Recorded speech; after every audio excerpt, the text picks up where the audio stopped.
Aujourd'hui, on va parler de confiance en soi. Je vais te donner le cœur de la confiance en soi. Quelque chose que j'étudie depuis des années, que j'expérimente sur moi, que j'ai découvert à travers les bouquins, à travers des formations. Bref, je vais te donner la méthode pour prendre confiance en toi. Pour moi, la confiance en soi, l'énergie, la liberté sont le centre de tout. Pourquoi ?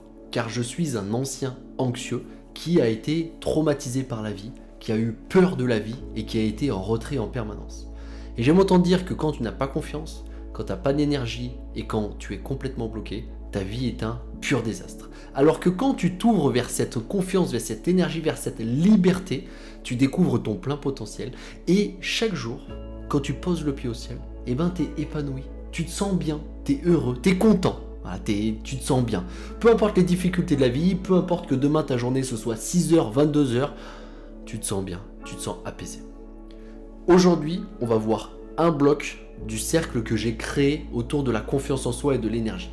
Je me suis tout simplement inspiré de ce livre de Carl Jung que je découvre ces derniers temps et qui m'inspire énormément, à travers lequel je trouve des enseignements que je cherchais depuis des années. J'avais des fonctionnements, je comprenais pas, j'avais des hauts et des bas, il y avait des mots que je n'arrivais pas à poser sur ce que je ressentais. Et d'ailleurs, c'est toute une partie du livre. Et ce livre m'a complètement ouvert, donc c'est un ouvrage que je te conseille de lire. Et dans cet ouvrage, on a un magnifique mandala autour de la recherche du soi. Alors moi, j'ai créé le mien, je me suis dit, ok, Carl Jung, il a fait le sien. Bon, il l'a fait après 40 ans de recherche et d'accompagnement. Moi, j'en suis pas là, mais je vais te donner mes 8 à 10 années d'expérience, mes 2 années d'hypnothérapie et surtout mes 8 années d'expérience en tant que coach sportif pour développer cette confiance en soi. Voilà mon mandala. Le physique et le mental sont indissociables. On ne peut pas les dissocier l'un de l'autre. Je ne peux pas être, pour moi, en bonne santé mentale, en bonne santé physique.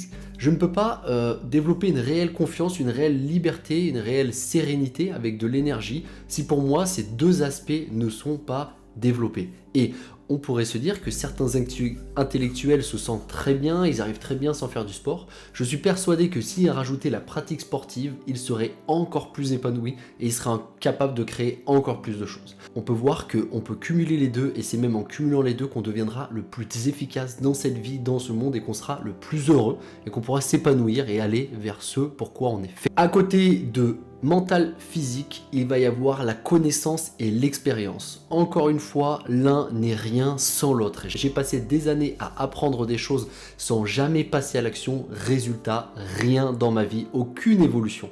Donc on va voir que la connaissance est très importante pour élever le niveau de conscience et l'expérience pour enraciner les choses à l'intérieur de nous, grandir, prendre confiance en nous, savoir qu'on en est capable. On en a assez parlé du mandala. Aujourd'hui, la partie que nous allons attaquer, parce que ce sera une série de 4 vidéos, la partie que nous allons attaquer, c'est la partie physique. À quel point l'activité physique, le fitness, le sport va te permettre de développer une réelle confiance en toi, une énergie, une liberté. C'est d'ailleurs à travers ce prisme-là que j'ai commencé mon voyage initiatique vers la confiance en soi. Alors avant qu'on parte sur la confiance en soi, je vais casser un peu les fantasmes. Pour moi, il n'y a aucune confiance illimitée. C'est-à-dire que tous les jours, je me remets en question, tous les jours, j'ai des petits moments de doute et c'est complètement ok. Je pense que ne pas en avoir pourrait très rapidement nous amener dans la mauvaise direction, pourrait très rapidement nous amener à devenir imbus de nous-mêmes. Donc nous, ce que l'on veut, c'est vraiment un équilibre parfait, avec une confiance la plus grande possible, mais une confiance réaliste. Parce qu'on peut voir des personnes complètement hautaines qui vont prendre les autres de haut, qui considèrent leur avis bien plus intéressant et bien plus juste que celui des autres. Je pense que tu vois le genre de personnage dont je parle. Et en voyant ce genre de personne, on pourrait se dire qu'il a une réelle confiance en soi. Mais absolument pas. C'est pas de la confiance en soi. Savoir se dissocier des autres pour partir dans une direction sans jamais regarder ce qui se passe autour de nous. Il n'y a pas de meilleur moyen que de foncer dans un mur et que la vie t'apporte des grandes claques sans que tu comprennes pourquoi. J'ai déjà vu des gens avec une assurance extrême, trop grande, prendre des énormes claques dans la vie sans comprendre pourquoi. Et aujourd'hui, on va voir qu'on peut éviter de prendre ces claques et en même temps prendre une énorme confiance en nous. introduction terminée. Elles sont de plus en plus longues ces introductions, je vais essayer de les raccourcir un petit peu parce que ça fait déjà 5 minutes. Ok, on va voir les 5 aspects qui vont te permettre, grâce à l'activité physique, de développer ta confiance en toi. Alors tout ça, ça vient pas que de moi. J'ai regardé des heures de contenu vidéo sur YouTube des plus grands motivateurs. David Goggins qui m'inspire énormément et qui est une machine de détermination. Jocko, un Navy SEAL qui est dans la même trempe que David Goggins, très énervé aussi. Bien sûr, Arnold Schwarzenegger qui, de par sa pratique de l'activité physique, s'est ouvert à un nouveau monde. Le mec vient du fin fond de l'Allemagne, il n'était rien, personne. Il a réussi à atteindre son rêve de devenir Mister Olympia. Alors bon, ça peut ne pas intéresser certains, mais il a fait carrière, il a créé des entreprises, il s'est enrichi dans l'immobilier, il est devenu gouverneur d'un état, bref, le mec est inarrêtable. Et à la base qu'il a utilisé, c'est le sport, c'est le fitness, encore une fois. J'ai regardé aussi des vidéos de Mike Tyson qui nous expliquent à quel point l'activité physique lui a permis de sortir de sa condition. Le mec était dans des conditions horribles. Il était dans des espèces de pensionnats pour les jeunes délinquants, plusieurs. Il a découvert la boxe et là, pouf, ça s'est complètement ouvert à lui. J'ai pris les heures de contenu que j'ai regardé, j'ai aspiré les 5 piliers que tu dois connaître, qui vont te permettre et qui vont te motiver à passer à l'action demain pour trouver un réel fitness et complètement développer cet aspect de la roue de la confiance en soi. Pilier numéro 1, se retrouver face à sa discipline. On l'a tous connu, lorsque l'on se met au fitness, on se retrouve confronté à sa discipline. Une séance, 2 séances, 3 séances, 4 séances, 5 séances par semaine, peu importe, il y a plein de moments où l'on a la flemme. Et s'il y a bien un endroit où il faut être régulier, c'est dans le fitness, dans la pratique d'une activité physique. Donc le fitness va directement nous confronter à notre manque de discipline et va nous permettre de développer cette même discipline. Souvent, on va avoir l'envie de faire autre chose car les résultats, les transformations physiques mettent souvent du temps à arriver. Changer physiquement, c'est souvent ingrat. Si on a passé la trentaine qu'on n'a jamais fait de sport, ça prend du temps. Et donc, dans votre transformation physique, vous allez être confronté à la girouette. Vous allez faire quelque chose, vous allez vous dire que ça ne fonctionne pas, vous allez vouloir passer à autre chose. J'ai fait ça des dizaines de fois. Une programmation en force, j'avais pas assez de résultats, je passais à une autre, etc. Mais ce qui compte, c'est de pratiquer et de maintenir assez longtemps jusqu'à ce que vous ayez des résultats. Bien sûr, si vous avez la bonne pratique sportive. Donc, pilier numéro 1, le fitness va développer votre discipline et cette discipline pourra se transférer à n'importe quoi. Deuxième pilier, le fitness va vous faire prendre confiance de vos forces, de vos possibilités. Quand j'ai commencé il y a 8 ans le CrossFit, j'étais une chips, j'étais fragile physiquement et j'étais fragile mentalement. Je m'emportais pour un rien, je faisais un caca nerveux de tout, bref. J'étais loin d'être l'homme que je suis maintenant. Et il a fallu pousser des barres, il a fallu faire de la gymnastique, il a fallu souffrir, il a fallu repousser mes limites. Et quand je vois maintenant, 8 ans plus tard, qui je suis, je me rends compte la puissance de l'entraînement et la puissance d'aller dans une direction pendant un certain moment. Cette espèce d'effet cumulé, comme nous dirait Darren Hardy. Cet effet cumulé qui, à force de poser des pavés, crée un magnifique chemin, un mur, une construction qui montre à quel point on est capable. Donc, réussir à tenir le fitness à certains temps, voir les résultats, va vous montrer à quel point, quand vous vous investissez dans une dynamique, vous pouvez récolter les rançons de la gloire et être très satisfait de ce que vous avez fait. Et ça va vous donner confiance, encore une fois. Pourquoi ça va vous donner confiance? Parce que vous n'arriviez pas à soulever une fucking barre à 50 kg en développé couché en squat et que maintenant vous arrivez à faire 120. Et vous allez voir que quand vous allez pousser 120 et qu'il y a des gens qui eux sont dans une dynamique de début d'entraînement, vont dire « Ah mais comment tu fais ?» Toi, tu sauras tout l'entraînement que tu as fait, tu sauras qui tu es, là par où tu as dû passer, mais ça va quand même gonfler énormément ta confiance en toi. Ça va la remplir. Troisième pilier, tu vas te retrouver confronté à ton discours interne, ton discours négatif. Que ce soit dans un entraînement cardio, que ce soit lors de la force, que ce soit pendant un WOD, il va se passer tellement de choses à l'intérieur de ta tête. J'ai pu l'expérimenter à travers le CrossFit, j'ai pu l'expérimenter cet hiver où j'ai fait une course de 44 km de nuit, avec une préparation plutôt moyenne, ce que je ne conseille pas d'ailleurs. Je l'ai retrouvé pendant des WOD, je l'ai retrouvé à des moments où je devais soulever une barre lourde. Bref, à chaque fois que tu vas faire du fitness, tu vas te retrouver confronté à tes limites. Pourquoi? Parce qu'à chaque fois que ça va être dur, ton corps va faire en sorte de te saboter. Il va vouloir que tu abandonnes. C'est quoi le fonctionnement du cerveau? C'est simple. économiser des calories. Donc ton inconscient, lui, il veut économiser des calories. Donc dès que tu sors de la zone de confort, dès que c'est trop intense, il va dire arrête-toi. Et là, il va t'envoyer une ribambelle, une chier de phrases pour te faire arrêter.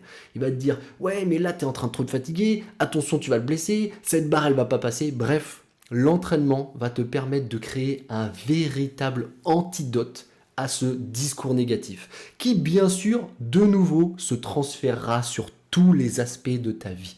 J'ai commencé la préparation mentale sans le savoir pendant mes WOD les plus intenses de CrossFit, lorsque je faisais les Open. Je me souviens d'une fois, c'était un WOD des Open où il fallait faire 55, 55, 55, 55, wall ball, enfin bref des exercices, je ne vais pas te les donner ici. Le dernier pour moi c'était au rameur. Je me souviens d'avoir poussé tellement fort, d'avoir tellement débranché mon cerveau que lorsque je suis descendu du rameur, je sentais que ma respiration ne suivait plus mon rythme cardiaque.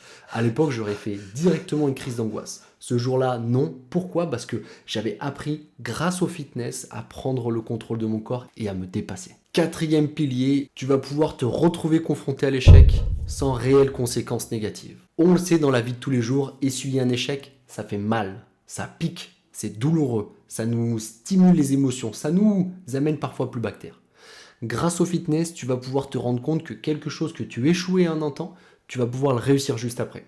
Ça m'arrive de faire des mouvements d'haltérophilie technique, d'échouer 4 fois la barre et de réussir à la passer la 5e fois. Pourtant, je suis la même personne, dans la même condition.